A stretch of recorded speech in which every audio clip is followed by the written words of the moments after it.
All right, everybody. We're back for another edition of Life in Sports. I'm your host, Javier Garcia.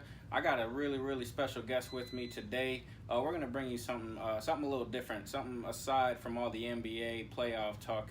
I got Leroy Butler here. Without further ado, Leroy Butler, if you don't mind, just telling everybody about yourself real quick. My name is Leroy Butler, neighborhood kid, grew up in Newtown, Booker Middle, Booker High, and I do a lot of workforce development. I do a lot of things in my community, and I made it an initiative to come back to my community and leave an impact. So. Okay, leave an impact. So, with that being said, I did some research on you, man. I know you were part of the HIPPY program, HIPPY. For those who don't know, do you mind explaining what that is? So HIPPY is home instruction for preschool youngsters. So the HIPPY program is actually an early literacy program, and we just piloted a new curriculum for 2-year-olds. So it's basically to eliminate that 5 million word gap that kids in underserved communities don't have when it comes to literacy before they get to kindergarten or VPK or preschool. So starting at 2 years old, you said? That's 2. We just okay. Starting at 2 now. Yep. All right, cool. And then also, I know you're a part of the Brotherhood of Men program, correct? If for those who don't know, Brotherhood of Men, I'm gonna let Leroy explain it, but I think it's a fantastic program. So I want to dive in depth on that and see what it's really about. So the Brotherhood of Men program is a mentoring group that was founded by my uncle Dominique Harris, who's the SRO at Booker High School, and he'll actually tell you. One day, something happened at Booker High School, and there was students protesting, and it inspired him to give us a platform to have a voice and to lead us in a positive way. And right now, we're doing some great things. We take kids, we give kids everything as far as from opportunities to change their environments, opportunities to literacy. We have a reading challenge that Mr. Brown runs. We got Uncle Charles, we got Uncle Doc, we got a lot of different uncles. It's just a community driven group that focuses on like brotherhood, just brotherhood. So I saw on the webpage, you guys mentor young men from starting at age 8, correct? Yes, we mentor young men starting at age 8, but anybody. Uncle Dominic can tell you, we don't tell nobody no. Okay. 5-year-old coming up. How long you been a part of the program? Since its foundation. Since its foundation, 11 years ago. How has that shaped you? It's been great. It's been wonderful. I started off as a mentee, and now I'm a mentor, and it's just been wonderful just being around a fellowship of men who guide you and give you advice and tell you what's right and what's wrong, and then when you get to that level where you doing something professionally, you're able to give it back. It's powerful. Yeah, definitely. One of the words that you said stuck out as soon as you started introducing what it is. You said that your uncle was able to lead us into this, and that's something that every community, especially 941 Sarasota, can benefit from. And I think the reason I really wanted to talk to you about this is it's not even just about Sarasota, but the world in general needs more young leaders to step up and have programs such as Brotherhood of Men. So it's been around for 10 years. What are, some of the success stories? Actually, before we get into the success stories, you said that you've been a part of the program for 10 years. You went on to, go to college, correct? And you got your degrees in what areas? So I double majored in anthropology and sociology at Lafayette College. And it's funny we bring about the success stories and Brotherhood of Men and tying it together. I'll never forget reading an article. And the article I read was like, the reason certain communities suffer is because anything of added value always leaves. And now I was like, what? No. And I turned down a job in eastern Pennsylvania. I turned down a job just to come back to my neighborhood. I said, nah, we're gonna tell everybody this story. We're gonna get everybody. Okay. All right. And then so you got your degrees at Lafayette, and you also played college football there, correct? Yes. All right, so tell everybody about a little bit of that student athlete life. Well, how do you balance that? Well, Lafayette was unique. So Lafayette is not like nothing against the Florida State Miami, you're a Miami fan, right?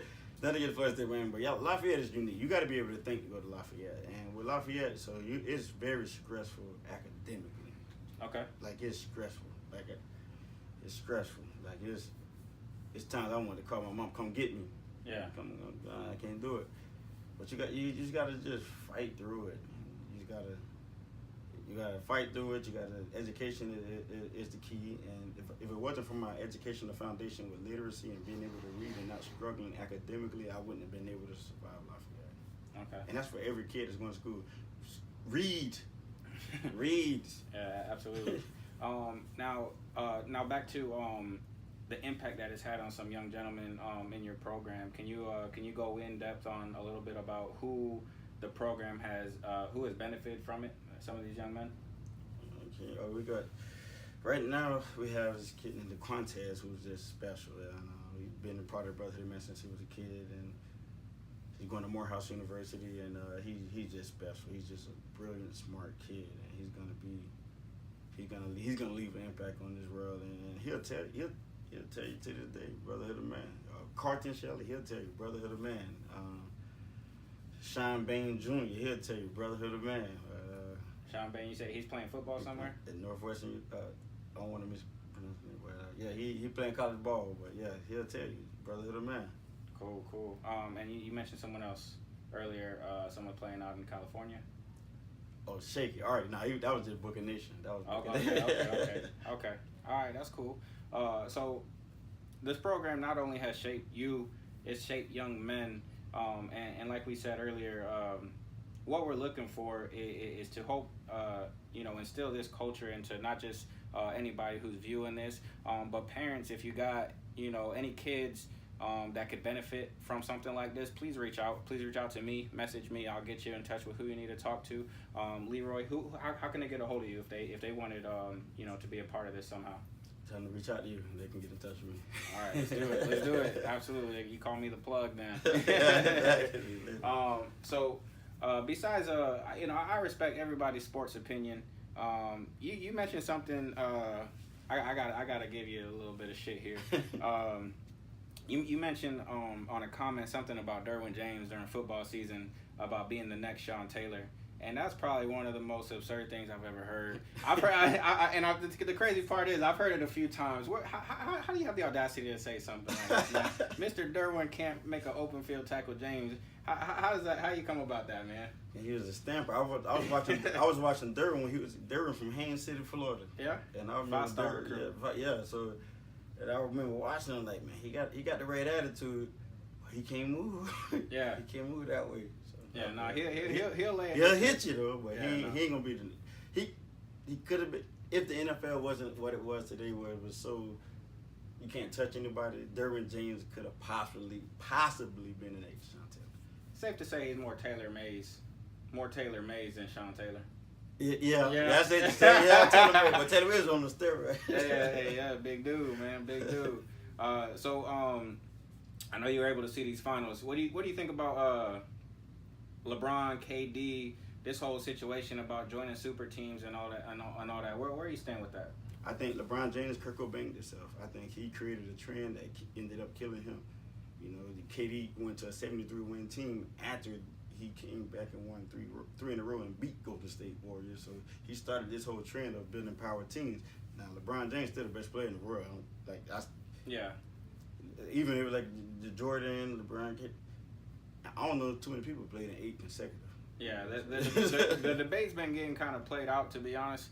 But now the debate is joining super teams, etc. A lot of people say LeBron started it, but I know LeBron joined D Wade, brought Chris Bosh. The Miami Heat were after the Olympics. Yeah, they weren't an established team, and then you had but he went up to go beat a super team in himself. The big three was with the Boston Celtics: Paul Pierce, Kevin Garnett, everything like that, man. But I'm looking forward to the summer free agency. I think he's gonna stay in Cleveland personally. I think he's gonna recruit. I think you can package some of their roster, trade for Kemba Walker, maybe get Boogie Cousins, Paul George. Hopefully, get rid of J.R. Smith. Oh man, that guy. Yeah, get rid of J.R. Smith. Talk about dropping the ball, man. But I think that changed the whole series. To be honest with you, if game one changed the whole dynamic of the series. That's just if you beat Golden State in Golden State with a superhero, literally that drops 51 points. I think the whole series changed. The whole series changed. I think ultimately, you know, I know I was picking Cleveland in 7 because a big part of me wanted to see LeBron, you know, kind of just quiet down every single doubter that there could possibly be. And if had they won game 1, maybe they would have went 7. But the team in general, just the team itself, just wasn't good enough, you know, to compete with that super team. And, you know, and the Golden State, they have 4 Hall of Fame. They got 3 first ballots. Yeah, pretty much. And Clay can run a team by himself, but you know, he knows his role. They play well as a team. But anyways, what I wanted to do today, you know, on this edition of Life is Sports is kind of transition, go from all this playoff talk and NBA talk and bring something else to the table.